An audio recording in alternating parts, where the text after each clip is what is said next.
এক নদীতে বড় বড় মাছেরা দল বেঁধে ঘুরত। তারা সবসময় ছোট মাছদেরকে তুচ্ছ করে বলতো, তোমরা এত ছোট, বাঁচতে পারবে না তো একদিন। একদিন জেলেরা জাল ফেললো নদীর মধ্যে। বড় বড় মাছগুলো জালের মধ্যে আটকে ছটফট করতে লাগলো, কিন্তু ছোট মাছগুলো চুপি চুপি জালের ফাঁক দিয়ে বের হয়ে গেল।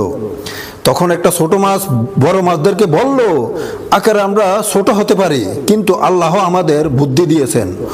অহংকার না করে আমরা সতর্ক হয়ে থাকি। এতে আমরা শিক্ষা অর্জন করতে পারি, ছোট হতে দোষ নেই, কিন্তু বুদ্ধিমান, নম্র আর সচেতন থাকলেই বিপদ থেকে রক্ষা পাওয়া যায়।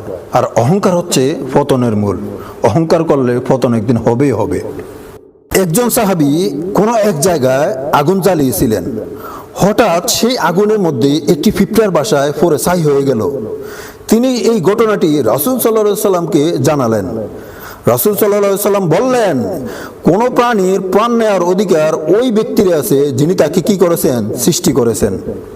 এতে আমরা শিক্ষা অর্জন করতে পারি, একটা ছোট পিঁপড়াকেও অন্যায়ভাবে মারা ইসলাম সমর্থ করে না। ইসলাম সবার অধিকারের প্রতি সুবিচার চান।